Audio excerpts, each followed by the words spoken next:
চলে এসেছি আজকে দুপুরের খাবার নিয়েছিল তেলাপিয়া মাছের তেল ঝাল আর তার সঙ্গে ধোকার ডালনা। ধোকাগুলো কিন্তু সলিড হয়েছিল, জাস্ট দারুণ আর কি সুন্দর সফট হয়েছিল দেখো। আর এটা ছিল তেলাপিয়া মাছ, যার তেল ঝালটা কিন্তু আমি বাঙালি স্টাইলে না, একটু বিহারি স্টাইলে আজকে করেছিলাম। তো চলো তোমাদের সঙ্গে ভিডিওটাও শেয়ার করি যে আমি কিভাবে কি বানিয়েছিলাম। তো ফার্স্টে ধোকাটা নিয়ে নিয়েছিলাম এরকম একটা বাটিতে, তার মধ্যে দিয়ে দিলাম 1 কাপ গরম জল, দিয়ে দেখলাম ভালো হয়নি, তাতে আরও একটু জল দরকার, তাই জন্য 2 কাপ মতন গরম জল দিয়ে এরকমভাবে টেক্সচারটা তোমরা বানিয়ে নেবে যাতে বেশি পাতলা না হয়। ওটা ঢেকে রাখলাম 10 মিনিটের জন্য। এদিকে কিন্তু ভাত হচ্ছে, আর এদিকে মাছগুলোকে আমি একটুখানি নুন, একটু হলুদ আর সামান্য একটুখানি তেল দিয়ে ভালো করে ম্যারিনেট করে মাছগুলোকে দিয়ে দিলাম ভাজতে। এই মাছের মধ্যে তেল দেওয়ার কারণটা যাতে মাছটা যখন তেলে দিই গরম তেলে যাতে মাছটা লেগে না যায়। আর যতক্ষণে মাছগুলো ভাজা হচ্ছিল আমি মাছের মশলাটা কিন্তু রেডি করে নিলাম, শুকনো লঙ্কা, গোটা জিরে আর আদা দিয়ে।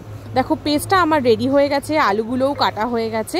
এবার তেলে আমি আলুগুলো দিয়ে দেবো সামান্য একটুখানি ফ্রাই করে নেওয়ার জন্য। যেমন তোমাদের বললাম আমি কিন্তু আজকে মাছের ঝোলটা একটু অন্যরকম বিহারি স্টাইলেই বানাচ্ছি। যে তেলে মাছটা ভাজলাম সেই তেলে কালো জিরে দিয়ে তারপরে দিয়ে দিলাম ভাজা আলুগুলোকে, তারপরে দিয়ে দিলাম এই মশলাটাকে যেটাকে বেটে রেখেছিলাম। মশলাটা দিয়ে আলুটাকে ভালো করে একটু নাড়িয়ে নিয়ে তারপরে দিয়ে দিলাম ভাজা মাছগুলো তেলেতে। হ্যাঁ, অনেকেরই হয়তো এই রেসিপিটা দেখে একটু অবাক লাগবে, কিন্তু একবার ট্রাই করে দেখো, যা স্বাদ হয় না। তাই হোক, তারপরে দিয়ে দিলাম 4টে কাঁচা লঙ্কা, দিয়ে পরিমাণ মতন জল দিয়ে দিলাম।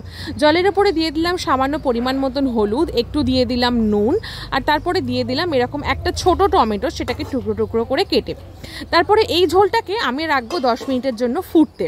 5 মিনিট পরে ঢাকনা খুলে দেখি ঝোলটা কিন্তু টকবক করে ফোটা শুরু করেছে, আর ঝোল দিয়ে সেই সুন্দর একটা স্বাদ আসছিল। যাই হোক, 10 মিনিট পরে আমি দিয়ে দিলাম এতে কাঁচা সর্ষের তেল, যেটা ছিল মাছ ভাজার তেল, ওপর থেকে ছড়িয়ে দিয়ে একটুখানি নাড়িয়ে দিয়ে আবার কিছুক্ষণের জন্য ঢাকা দিয়ে রাখলাম। আর এদিকে ধোকাটা আমার 10 মিনিট পরে আমি এরকমভাবে একটা প্যানের মধ্যে কড়াই দিয়ে বসিয়ে দিয়েছিলাম, যার মধ্যে ধোকাটাকে দিয়ে আমি প্রথমে ধোকাটাকে একটু ফ্রাই করে তারপরে এটাকে ঠান্ডা হতে দিলাম। ধোকা হয়ে গেছে ঠান্ডা। এবার এটার মধ্যে দিয়ে দিলাম আমি একটু আদা রসুনের পেস্ট, একটুখানি চিনি, তারপরে দিয়ে দিলাম একটু সাদা তেল, আর এটা দিলাম হচ্ছে নারকোলের গুঁড়ো। এটাকে দিয়ে দেখো ধোকাটাকে কি সুন্দর করে আমি ম্যারিনেট করে নিয়েছি। আর এটা হচ্ছে পাত্রের মধ্যে একটু জল আর একটু ময়দা দিয়ে ধোকাটাকে ভালো করে মাখিয়ে তারপরে কিন্তু আমি এগুলোকে ভাজতে দেবো। ময়দা দেওয়ার কারণ হচ্ছে যাতে ধোকাটা কোনোভাবে ভেঙে না যায়, কারণ এটা অনেক নরম থাকে, তো অনেক সময় ভেঙে গুঁড়ো গুঁড়ো হয়ে যায়, তাই জন্য ময়দাটা দিলে কিন্তু আর ভাঙে না। তারপরে দেখো কড়াইতে দিয়ে দিলাম একটু গোটা জিরে, একটা শুকনো লঙ্কা, তেজপাতা, তারপরে আলুগুলোকে দিয়ে দিলাম ভাজতে। আলুগুলোকে ভাজা হয়ে গেলে আমি আলাদা করে তুলে রাখবো। তারপরে কড়াইতে দিয়ে দিলাম পেঁয়াজের কুচি, পেঁয়াজের কুচিটা দিয়ে ভালো করে একটু নাড়িয়ে যে আদা রসুনের পেস্ট বাকি যেটুকুনি ছিল সেটা দিয়ে দিলাম, আর দিলাম হচ্ছে আদা আর লঙ্কা বাটা, দিয়ে ভালো করে এটাকে নাড়িয়ে নিয়ে তার মধ্যে দিয়ে দিলাম হচ্ছে গুঁড়ো মশলাটা, দিলাম একটু হলুদের গুঁড়ো, তারপরে কাশ্মীরি লঙ্কার গুঁড়ো, তারপরে দিলাম একটু নুন, একটু সামান্য পরিমাণ মতন চিনি দিয়ে ভালো করে কিন্তু আমি মশলাটাকে তৈরি করে নিলাম।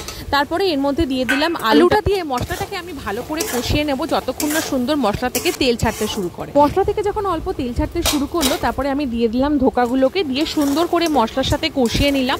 ভালো করে একটুখানি কষানোর পরে ধোকা যখন আমি ম্যারিনেট করেছিলাম, যেটা ছিল যে পাত্রে ছিল, সেই পাত্রটাতে ভালোভাবে ধুয়ে সেই জলটা দিয়ে দিলাম, যাতে ধোকার যে কারিটা হয় বা যে গ্রেভিটা হয় সেটা যেন ভালো থিকনেস থাকে। এবং তার মধ্যে কিন্তু আমি একটা টমেটো কুচিও দিয়ে দিয়েছি, আর এটা কিন্তু হচ্ছে সেই নারকোলের যে গুঁড়োটা সেটা আমি জলে মিশিয়ে দিয়ে দিলাম। এতে কি হবে, ধোকার গ্রেভিটা কিন্তু দারুণ হবে। চলো 10 মিনিট পরে দেখলাম ধোকার গ্রেভিটা কিন্তু রেডি হয়ে গেছে, খুব সুন্দর একটা ফ্লেভার আসছিল।